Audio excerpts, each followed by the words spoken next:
Meus irmãos, boa noite. Quero de coração agradecer a oportunidade de ter estado com vocês. Como disse o pastor Cleiton, quando a gente começa a agradecer, a gente acaba fazendo injustiça. Mas eu quero fazer 3 agradecimentos. Na verdade, 4. O primeiro, sem dúvida, ao pastor Cleiton e à igreja pelo convite para estar aqui, por todo o apoio, pela hospitalidade gentil e generosa. Quero agradecer de coração. Segundo, agradecer a presença dos irmãos que saíram de tão longe para estar conosco aqui. Isso me deixa até assim, meio dizendo, puxa vida, a expectativa é grande e eu, na verdade, nessas horas me sinto muito pequenininho mesmo. Terceiro, agradecer o pessoal das redes sociais, pessoal que nos acompanha no Facebook, no Twitter, que sempre dão maior apoio, divulgam. Então, muito obrigado. E especialmente a minha motorista, Reini. Ela foi buscar, trazer daqui para lá, de lá para cá, ali tranquila no seu Fiat Punto, né? O pessoal buzinando atrás, ela ali firme, dirigindo com aquela tranquilidade que lhe é peculiar, com muita segurança. Obrigado, não só pelo transporte, mas pela excelente companhia também. Muito obrigado a todos vocês de todo o coração. Nós vamos terminar hoje, mercê de Deus, o livro do profeta Malaquias, e eu pretendo fazer 2 coisas. A primeira é fazer uma exposição da parte que ficou faltando, que é o final do capítulo 3, e o capítulo 4, que tem 6 versículos. E em seguida, dando tempo, eu gostaria de fazer então um resumo tópico de tudo que nós aprendemos aqui. Pegar tudo que nós falamos e tentar fechar em 6 ou 7 princípios para o culto. E aí você tem uma visão geral do que é que o livro ensina, o que é que ele tem a dizer sobre culto, e fica mais fácil você memorizar e guardar aquilo que nós estudamos aqui. Nós vamos orar pedindo mais uma vez a bênção de Deus sobre nós, já agradecidos a Ele, e pedindo a sua misericórdia sobre nossa vida. Senhor, muito obrigado pela tua palavra, que é lâmpada para os nossos pés e luz para o nosso caminho. Damos graças, ó Deus, porque aqui te revelastes, e aqui com segurança podemos aprender a teu respeito, quem tu és, o que nos ofereces e também aquilo que requeres de nós. Nós pedimos que o estudo da tua palavra nessa noite seja usada por ti, mediante o Espírito Santo, no coração do teu povo, de acordo com a necessidade de cada um.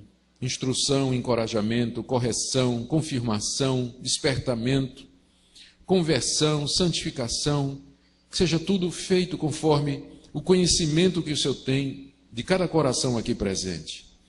Dá-nos, ó Deus, atenção, foco, e dê também que nós não somente nos alimentemos de Ti nessa noite, pela Tua palavra, mas estejamos preparados para viver nesse mundo, para a Tua glória, durante essa semana, em nosso lar, no trabalho, na escola, nos relacionamentos. Faz-nos, ó Deus, sempre testemunhas Tuas, onde quer que nós vamos. Obrigado por esta igreja, pedimos a Tua bênção sobre o seu pastor e a sua liderança, sobre todos os membros e demais igrejas aqui representadas. Pedimos, nosso Pai, que Tu levantes no Brasil um povo que Te adora, em espírito e em verdade, para que Tu recebas o culto do qual Tu és digno, em nome de Jesus. Amém.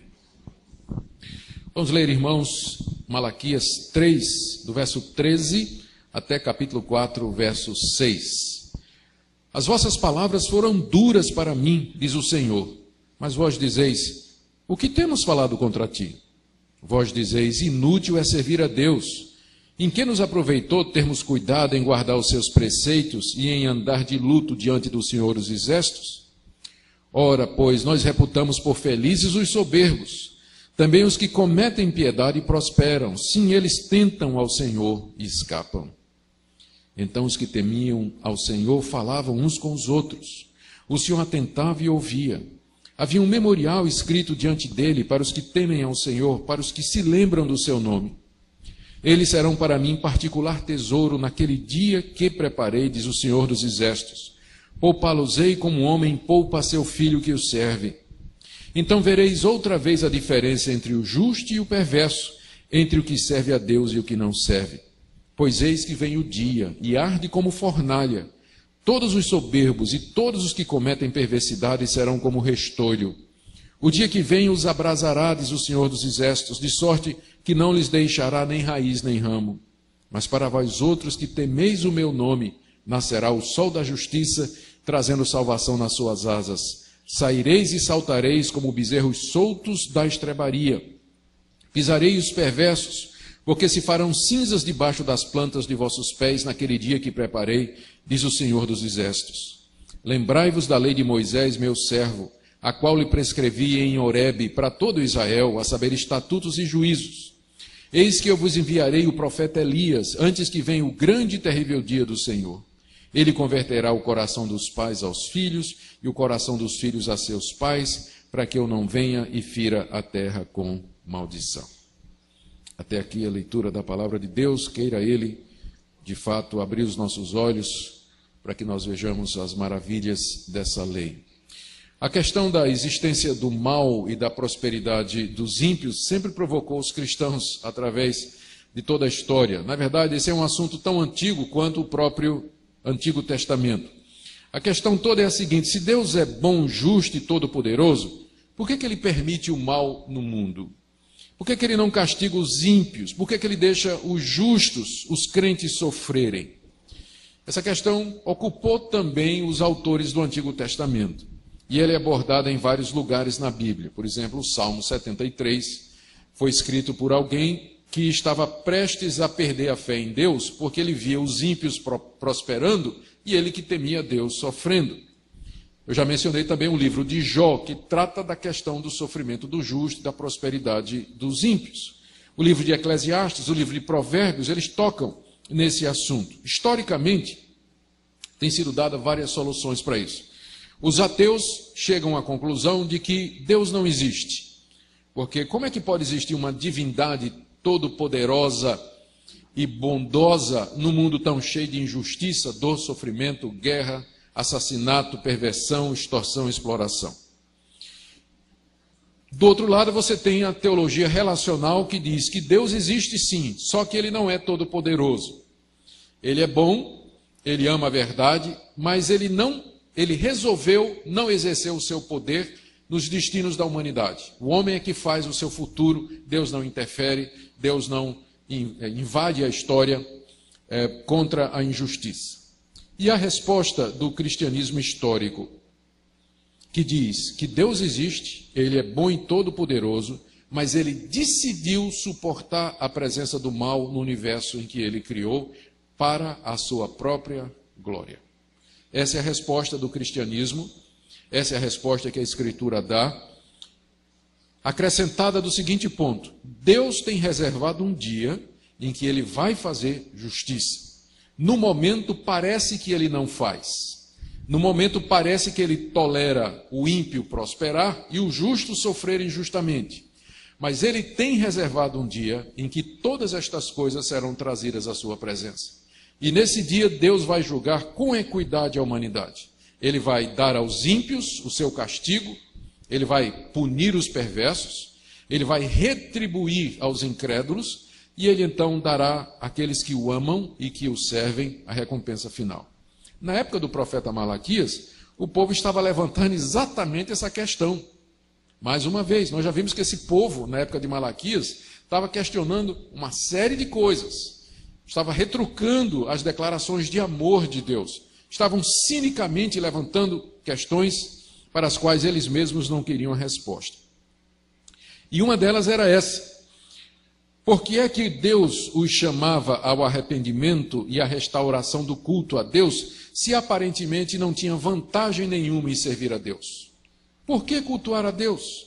Se quanto mais nós o cultuamos e o servimos, mais nós sofremos. Nossa nação está debaixo do domínio dos persas. Nós temos nações inimigas que nos assolam, nos afligem, nos assediam.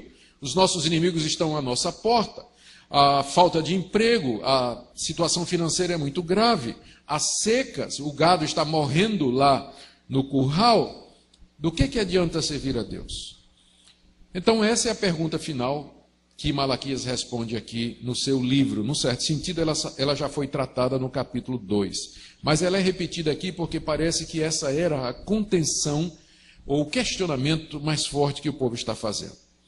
No texto que nós temos aqui diante de nós, 3 partes podem ser identificadas e elas nos ajudam a seguir a lógica do texto. Na primeira parte tem a queixa de Deus, no verso 13.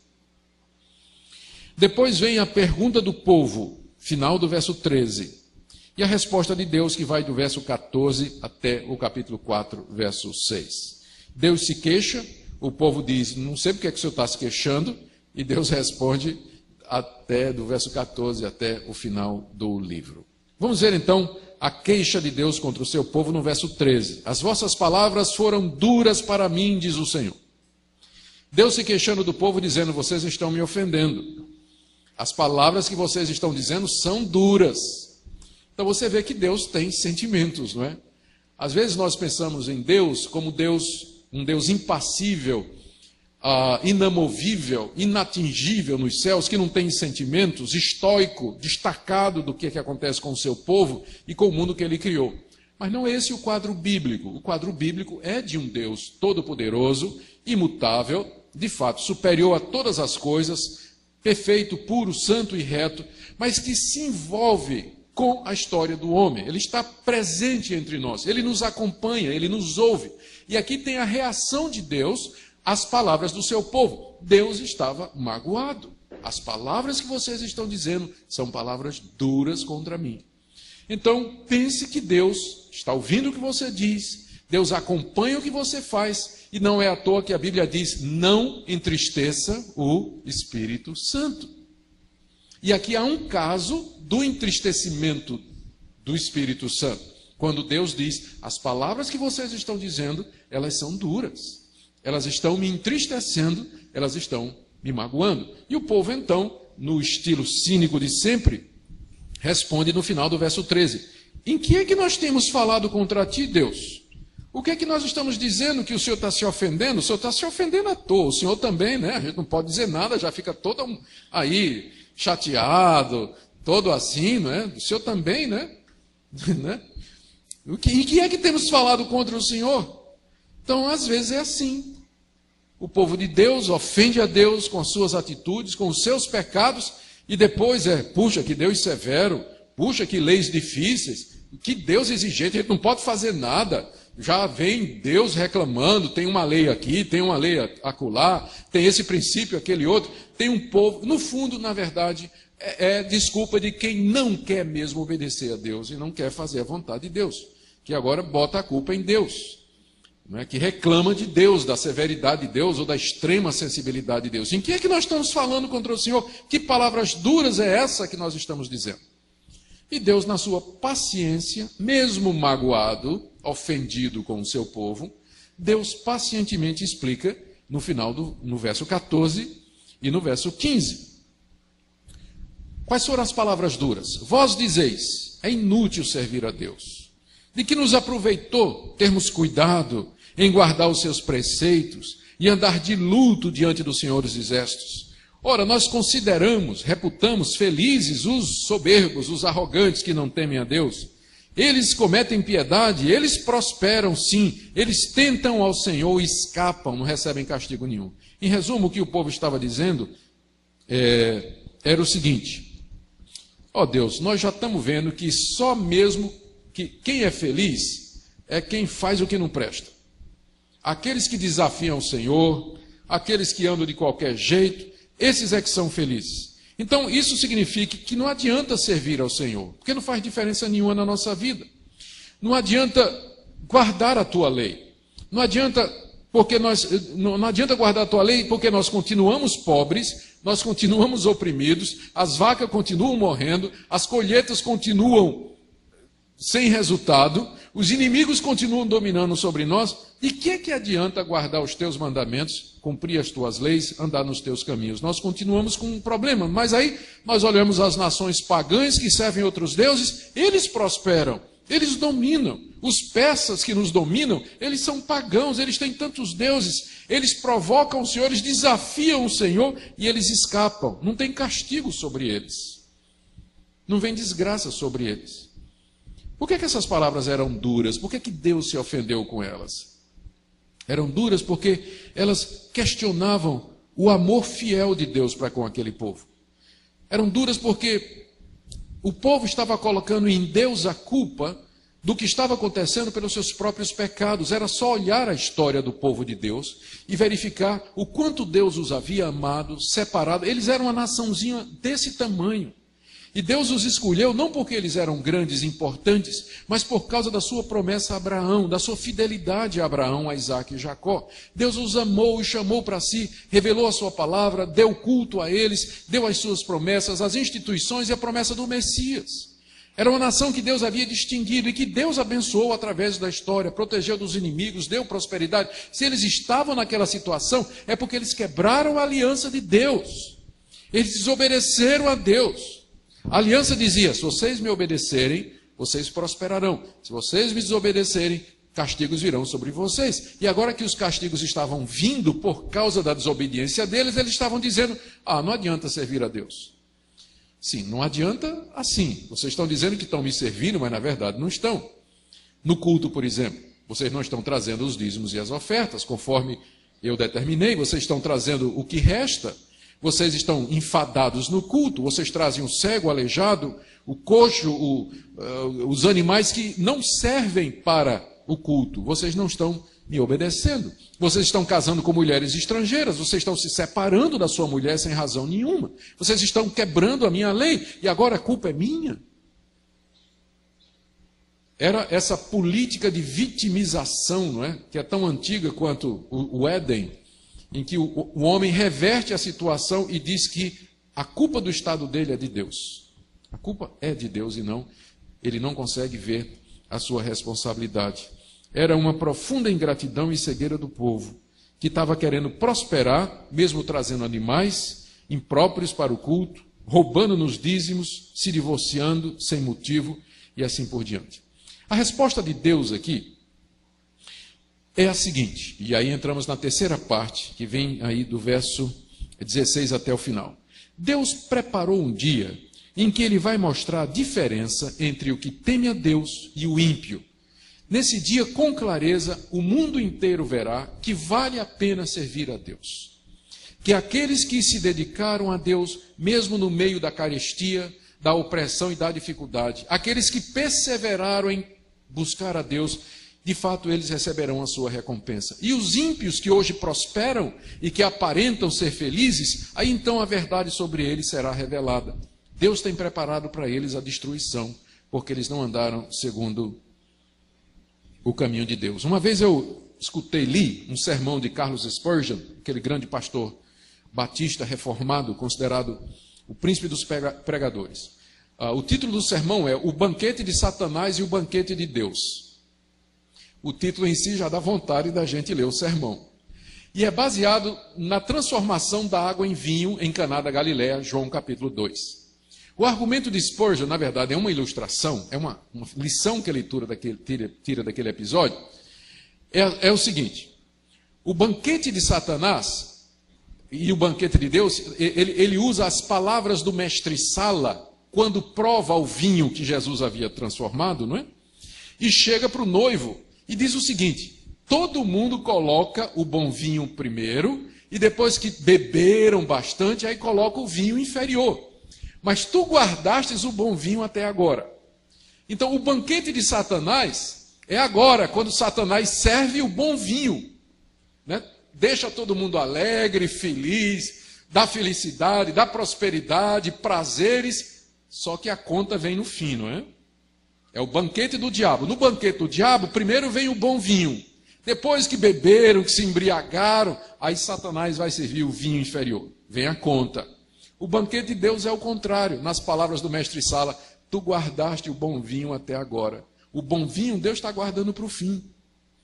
Por enquanto a gente bebe o vinho inferior do sofrimento, da perseguição, da dor, mas o bom vinho está guardado para o fim.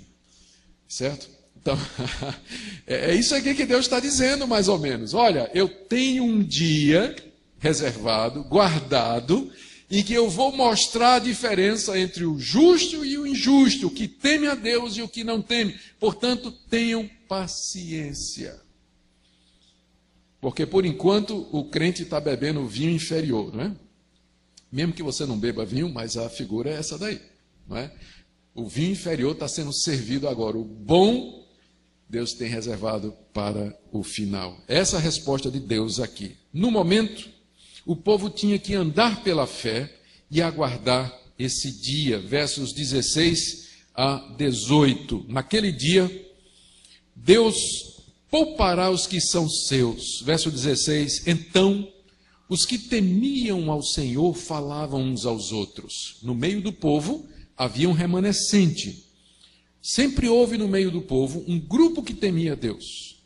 E esse povo ouviu as palavras de Malaquias, do dia do juízo, as palavras de exortação. E eles começaram a falar uns aos outros. O que é que eles falavam? Talvez eles diziam palavras de encorajamento uns aos outros. Talvez eles expressavam o temor do juízo de Deus sobre a nação. E diz aí, ainda no verso 16, que o Senhor atentava para a conversa dos justos e ouvia. E diz ainda que Deus escrevia diante dele um memorial. Na época, está se usando aqui a figura da época, não é? Na época, o que é que se fazia? Se pegava uma tábua de pedra e se gravava um memorial, né? Se esculpia, vinha lá com a ferramenta apropriada, né? Nos tabletes de pedra se escrevia o documento que se queria. Depois se usou o pergaminho. Se fosse nos dias de hoje, Deus estaria dito, Deus abriu o iPad e registrou ali o que é que estava sendo dito, né? Estava sendo dito. Diante de si, diz aí, diante dele, um memorial para os que temem ao Senhor e para os que se lembram do seu nome. Deus tem o registro de quem são seus, porque naquele dia Deus vai abrir o registro e vai ver quem são aqueles que são seus. Destes Deus sabe a conversa e o procedimento. Quem são esses? Verso 16. São os que temem a Deus, que lembram do nome de Deus, que são justos e que servem a Deus. São as 4 expressões aí no verso 16 que definem estes que Deus haverá de poupar. Verso 17, Deus diz, eles serão para mim um particular tesouro naquele dia que preparei. Esse dia que Deus preparou é o dia do juízo, em que ele vai dar a cada um de acordo com os seus atos. Naquele dia, esses justos que amam a Deus, temem a Deus, buscam o nome de Deus, que andam nos caminhos de Deus, eles serão lembrados por Deus como um tesouro especial. Deus vai ter um carinho especial por eles. Deus vai dar a eles um tratamento diferente. Verso 17, eu os pouparei como um homem poupa a seu filho que o serve. Naquele dia em que Deus vai exercer justiça na humanidade e vai destruir os ímpios, Deus vai poupar esses que ele tem um memorial, onde seus nomes estão escritos e onde Deus acompanhou a sua vida. Estes serão um tesouro especial para Deus, filhos de Deus que serão poupados naquele dia. Então, verso 18, vocês vão ver outra vez a diferença. Agora vocês não estão vendo, mas no dia do juízo vocês verão a diferença entre o justo e o perverso, entre o que serve a Deus e o que não serve, porque naquele dia, abertamente, Deus vai mostrar. Ele vai poupar os que são seus, como um filho é poupado pelo pai. Eles serão um tesouro particular para Deus. Mas o que é que vai acontecer com os ímpios? No verso 1 do capítulo 4. Eis que vem o dia e arde como fornalha. Todos os soberbos, todos os que cometem perversidade, serão como restolho. O dia que vem os abrasará, diz o Senhor dos Exércitos, de sorte que não lhes deixará nem raiz nem ramo. Ou seja, esse verso aqui descreve agora a sorte, ou o que é que vai acontecer com os que não temem a Deus, e que eram admirados pelos israelitas, não é? Os israelitas estavam dizendo, olha, esse pessoal desonra a Deus, teme a Deus, desafia a Deus, mas prospera. Diz, espera para ver o dia do juízo. Olha o que é que vai acontecer no dia do juízo com eles. E Deus descreve a situação deles aqui, comparando aquele dia a uma grande fornalha. O dia vem como uma fornalha, um grande fogo consumidor, que significa a ira de Deus contra os ímpios, e o castigo que ele tem preparado. E os ímpios aqui são comparados a um campo que foi incendiado. Está dizendo aqui que eles serão como o restolho, a palha que queima. Serão abrasados de maneira que não ficará nem raiz nem ramo. Pense numa pradaria, numa floresta que o fogo passa, queima e não deixa absolutamente nada. Todas as árvores queimadas, o mato queimado, os arbustos, tudo destruído. É assim que Deus diz que será o dia do juízo para com aqueles que agora parecem ser felizes e prósperos e que desperta a inveja dos crentes. Os crentes olham, mas eu queria ser rico como aquele cara, né? Eu queria ser feliz como aquele cidadão, famoso como aquela cantora. Eu queria ser tão popular quanto aquele cara do Big Brother, da Fazenda, né? Eu tenho inveja desse pessoal. Esse pessoal parece um pessoal feliz, popular, tem fama, tem admiradores, 300 mil seguidores no Twitter. Eu só tenho 5 seguidores no Twitter. Mas fica com inveja desse pessoal. E Deus diz, está chegando o dia em que vocês vão ver a verdade das coisas. Não é o que parece. O mundo não é o que parece. Mas um dia vai chegar a realidade que está por detrás disso tudo. Naquele dia, diz o Senhor, eu vou poupar o meu povo, como um pai poupa o seu filho. Eles serão um tesouro particular para mim, mas os ímpios serão destruídos na fornalha da minha ira.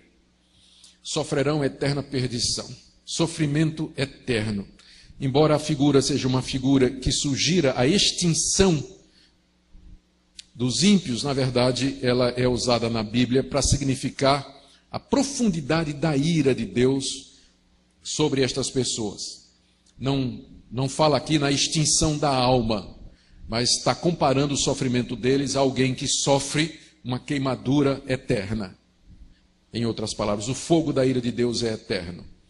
E a Bíblia fala do fogo que não se apaga. Jesus mesmo falou várias vezes do fogo que não se apaga. Então, naquele dia, Deus mostrará que Ele favorece os que são seus, versos 2 e 3. Para vós outros que temeis o meu nome, nascerá o sol da justiça. Vocês que querem justiça, naquele dia, a justiça vai nascer. É um novo dia, e a justiça será como que o sol que inaugura um novo dia.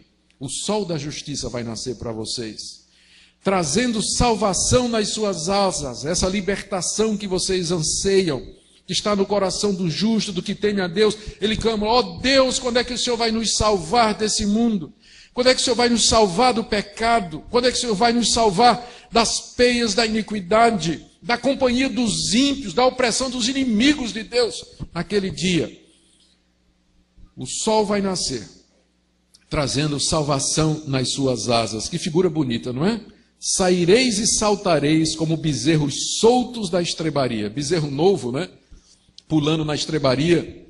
Feliz da vida. Eu fui criado numa fazenda no interior aqui do Ceará, lá no Crato. Meu pai tinha uma fazenda. Eu morei muitos anos lá, era menino. Me lembro dessa figura. Papai tinha gado lá. Eu me lembro da figura do bezerro, né? Abria a porteira do curral, o bezerro saía pulando de felicidade. É a figura da alegria do crente, né? E depois ainda estou dizendo que não pode dançar, né? Olha aí, ó, né? O bezerrinho aí, ó, pulando de felicidade, de alegria.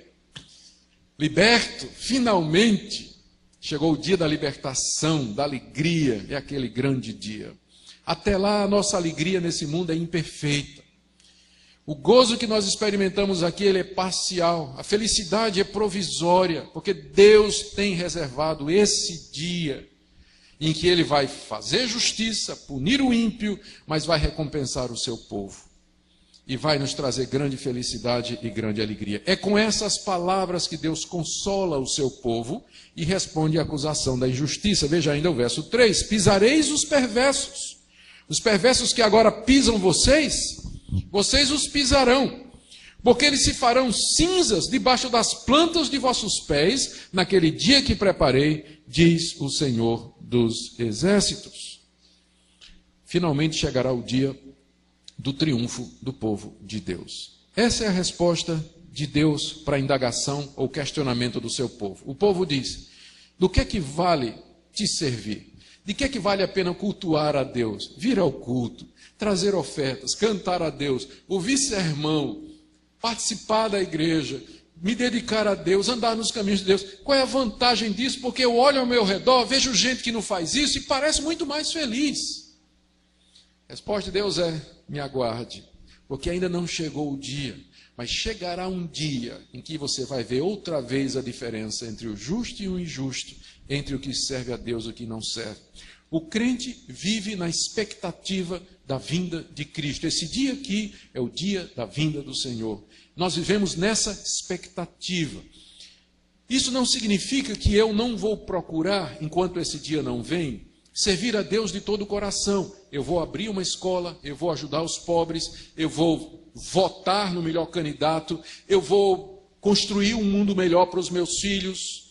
Nunca será perfeito, sempre haverá dificuldades, e minha esperança sempre é a chegada do reino de Deus, porque só então haverá verdadeira justiça, verdadeira felicidade, igualdade e felicidade. Até lá, todos os nossos esforços que devem ser empreendidos, eles são parciais e imperfeitos.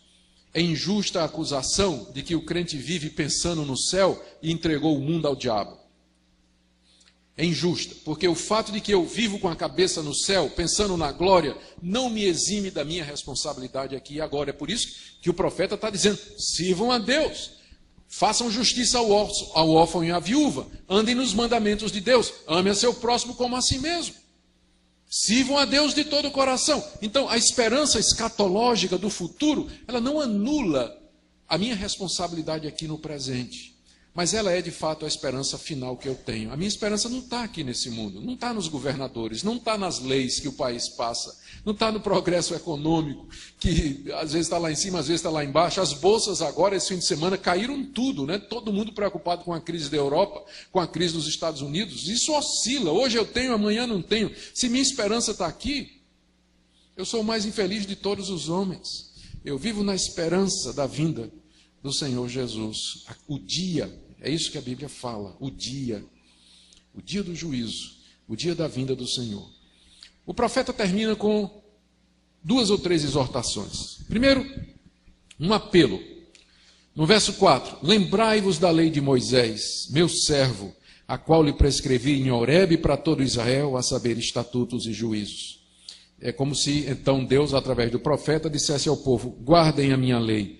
Mesmo que vocês não estejam prosperando, mesmo que os ímpios prosperem e não sejam castigados, mas perseverem em me obedecer. Cumpram a minha vontade, façam aquilo que eu disse, vivam pela fé. Nós andamos por fé e não por vista.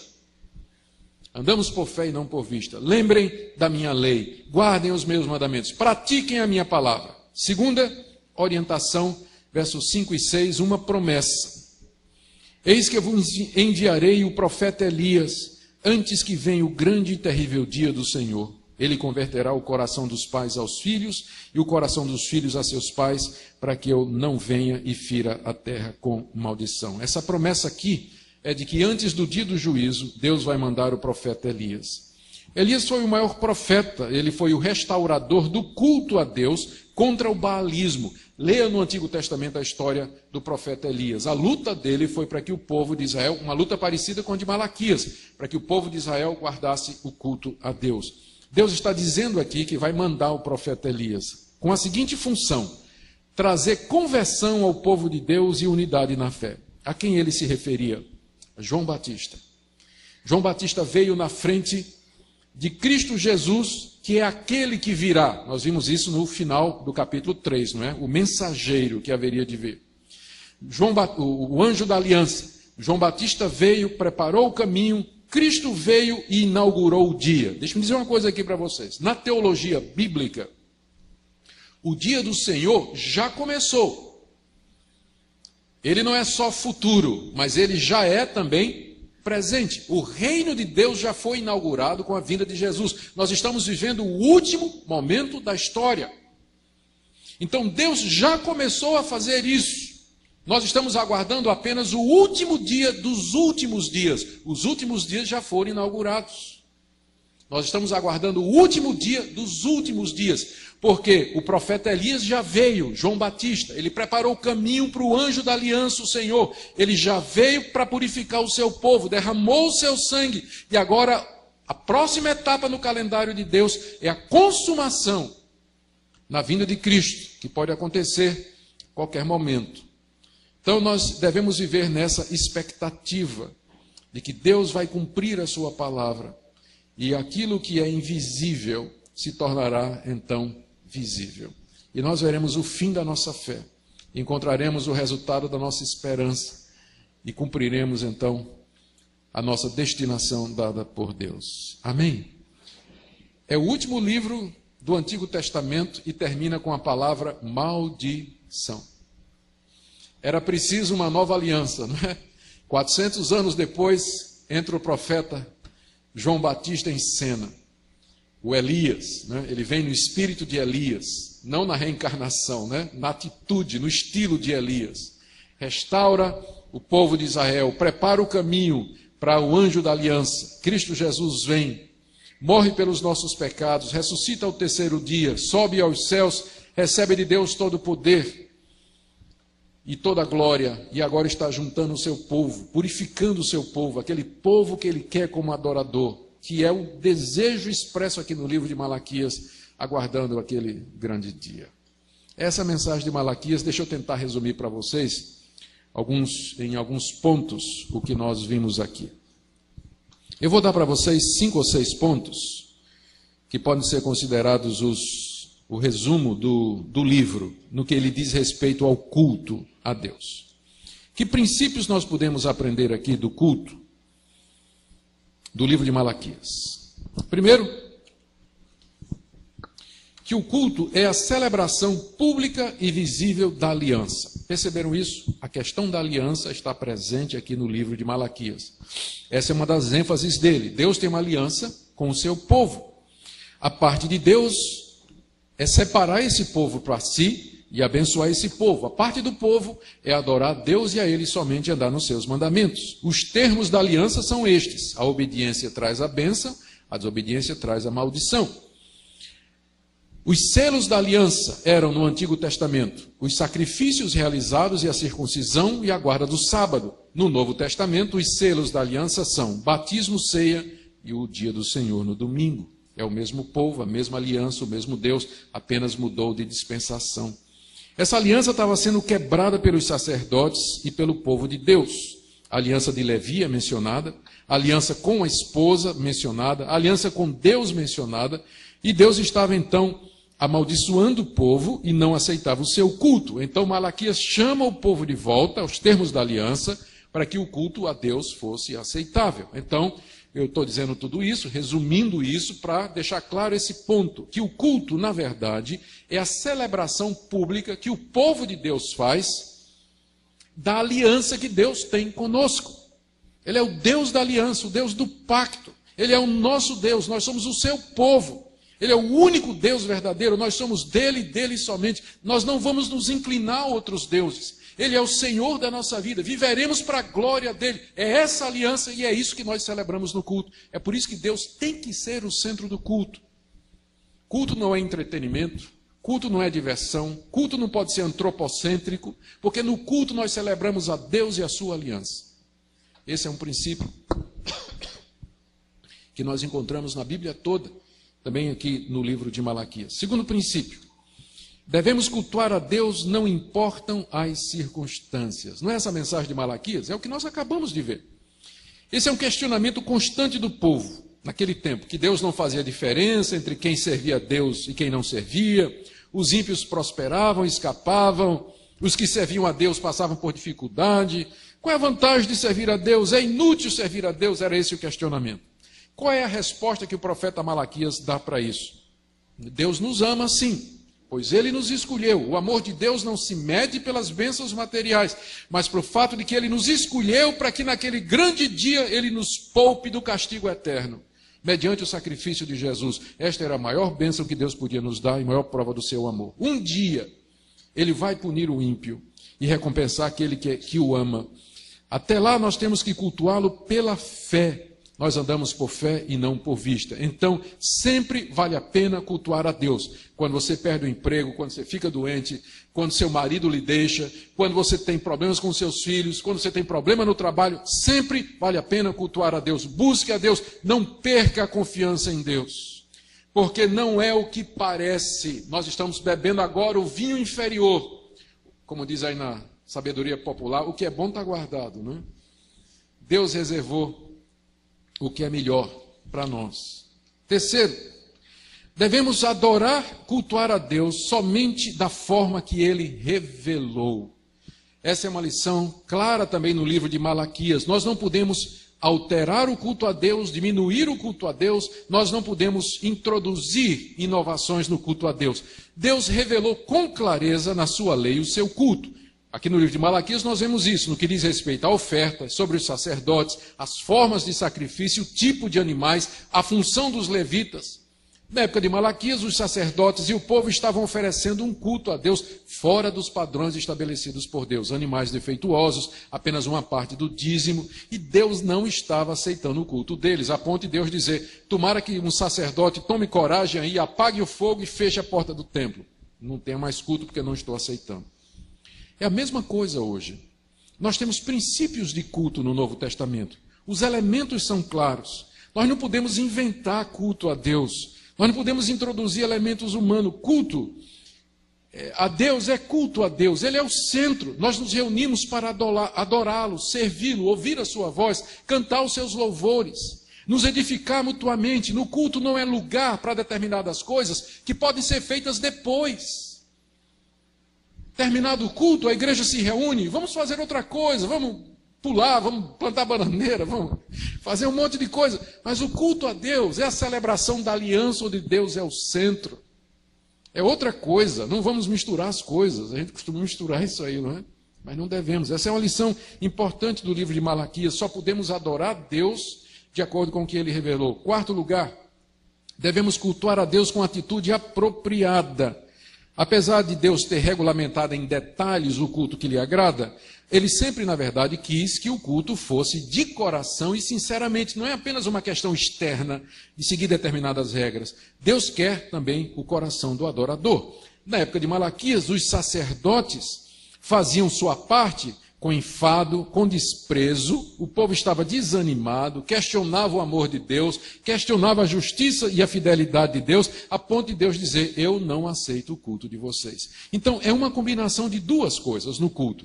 Nós temos que fazê-lo de acordo com o padrão que Deus revelou, e nós temos que fazê-lo de todo coração, com verdade, sinceridade, espírito de submissão a Deus. Da mesma forma hoje. E qual a melhor maneira, de acordo com Malaquias, para que nós venhamos para o culto com o espírito correto? Lembrar quem é Deus. Como eu disse a vocês, proporcionalmente, o livro de Malaquias é o que tem a expressão Senhor dos Exércitos em maior número de todo o resto da Bíblia. Proporcionalmente, estatisticamente, proporcionalmente, a expressão Senhor dos Exércitos aparece mais em Malaquias do que em qualquer outro livro da Bíblia. Por que Deus fala tanto de si nesse livro como sendo o Senhor dos Exércitos? Porque esse título lembra a sua majestade, a sua grandeza, o seu poder, o seu domínio.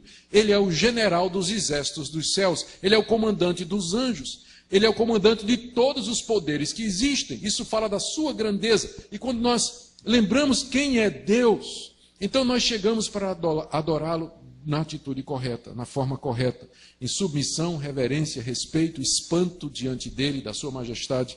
Quem é que não se espanta diante de um Deus desse? Ele é o Senhor dos Exércitos. Lembrar quem Ele é, lembrar da sua aliança, lembrar do seu amor, lembrar da sua soberania que nos elegeu e predestinou, lembrar que Ele é Pai, lembrar que Ele é Senhor. Quinto lugar, quinto princípio para o culto.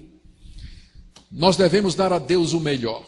Essa é a mensagem de Malaquias. Todo o culto no Antigo Testamento girava em torno disso. O povo tinha que trazer o melhor dos animais, o melhor da colheita, o melhor da sua propriedade, as dízimas, que é um outro nome que se dá, é a primeira parte e a melhor parte das colheitas. Na verdade, o que Deus queria com isso era o coração do povo, o ser inteiro do povo. Era por isso que Ele não estava aceitando o culto do povo da época.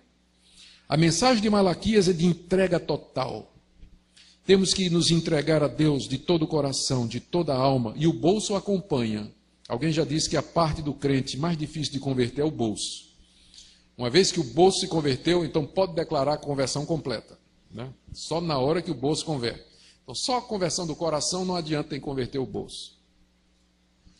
Ou seja, nós temos que dar a Deus o melhor de nós. Esse é um princípio que você encontra no culto. Sexto princípio: a aceitação do nosso culto depende da nossa vida moral e espiritual. Isso é outra coisa que Malaquias está dizendo o tempo todo. Essa relação entre a vida do povo e o culto que presta a Deus. Nesse livro, Malaquias denuncia o casamento com mulheres que adoravam deuses estranhos, divórcios sem causa. Deus não ia aceitar o culto, ainda que eles estavam chorando de luto, gemendo, e Deus dizia: eu não aceito porque vocês foram infiéis com a mulher da sua mocidade. E nós vamos aprender a mesma coisa no culto do Novo Testamento, de que há uma relação profunda entre aquilo que eu sou e o que faço, e o culto que presto a Deus. Último ponto: somente pelo sangue de Jesus nós podemos oferecer a Deus um culto que lhe é aceitável. Gente, o culto do Antigo Testamento só era possível mediante o sangue dos animais sacrificados. Como eu disse a vocês, o culto no templo era um verdadeiro açougue, né? Era só matança de bicho o tempo todo. Matar bicho, desembuchar, tirar as entranhas, queimar uma parte para cá, uma parte para lá. Sangue, sangue. Por que tanta ênfase, tanta morte, tanto sacrifício no Antigo Testamento? Era para mostrar que sem derramamento de sangue não há remissão de pecados. Sem derramamento de sangue não há remissão de pecados. É preciso que alguém sangre por causa dos pecados. No Antigo Testamento eram os animais. No Novo, Cristo, o Cordeiro de Deus, oferece uma única vez um sacrifício completo e perfeito pelos nossos pecados. É por isso que nós não sacrificamos mais animais. Isso tudo nos ensina que o culto, quer no Antigo Testamento, quer no Novo, só era possível mediante o sangue. Só onde havia sangue é que se podia chegar à presença de Deus. Da mesma forma, hoje, nós lembramos disso, que Deus, mediante o sangue derramado do seu Filho, purifica para si um povo que lhe adore em espírito e em verdade. É por causa do sangue de Jesus que pecadores como vocês e como eu podemos chegar na presença de Deus para adorá-lo, para buscar a sua presença, para falar com Ele, para ouvir a sua voz. Porque se Cristo não tivesse derramado o seu sangue, Deus já nos teria consumido, como naquele dia a sua ira como fornalha vai consumir os ímpios. Mas é por causa do sangue de Jesus que você hoje à noite pode estar aqui. Não é pelo seu mérito, não é pelo seu merecimento, não é pelo seu esforço, por sua moralidade ou qualquer coisa que há em você, mas porque houve sangue derramado. No Antigo Testamento dos animais, simbolicamente, no Novo, o sacrifício do Cordeiro de Deus que tira o pecado do mundo.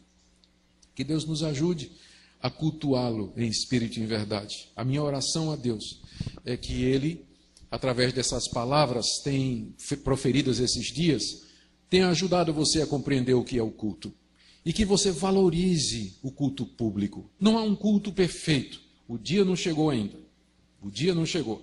Nós ainda estamos nessa fase de desenvolvimento. Deus ainda está trabalhando em nós. Você nunca vai encontrar uma igreja cujo culto é perfeito. Mas onde houver, de fato, um desejo de seguir a palavra de Deus, onde houver a pregação da palavra de Deus, o desejo de celebrar as ordenanças, a ceia do Senhor, a mesa do Senhor, da forma correta, onde há ministros de Deus que sinceramente amam o povo, ali você pode congregar, não importa a denominação, e buscar a Deus de todo o coração. Buscar a Deus onde sua palavra é pregada. O reino de Deus é maior do que a igreja presbiteriana, é maior do que a igreja batista, é maior do que a Assembleia de Deus. O reino de Deus tem adoradores em todo lugar. Onde a palavra de Deus é pregada em espírito e em verdade, e onde há um povo que se reúne em torno do nome de Jesus e o busca de coração, ali está o povo de Deus. E que esse povo aprenda a cultuar a Deus no Brasil, de acordo com a sua palavra. Amém? Ó Deus, tem misericórdia de nós. Tu desejas ser adorado, tu busca adoradores que te adorem em espírito e em verdade. Nós queremos estar entre o número daqueles cujos nomes e ações estão no memorial que o Senhor tem diante do Senhor. Para que naquele grande dia sejamos poupados como um filho que é poupado pelo pai. Queremos ser aquele especial tesouro no dia do juízo. Tem misericórdia daqueles que estão caminhando para ser como restolho, queimados na fornalha da tua ira. Se há alguém aqui essa noite que ainda não serve a Deus de todo o coração, mas que serve ídolos como sexo, dinheiro, poder, serve a si mesmo, deuses estranhos, ó Deus, tenha misericórdia. Que nessa noite essa pessoa se arrependa da idolatria e se curve diante do único Deus verdadeiro na mediação de Jesus Cristo, o único mediador entre Deus e os homens. Abençoa esta igreja, Senhor, seu pastor, a sua liderança, todas as igrejas aqui representadas, e levanta para ti no Brasil um povo que te busque em espírito e em verdade, e que queira, Senhor, dar a glória devida ao teu nome, por amor de Jesus. Amém.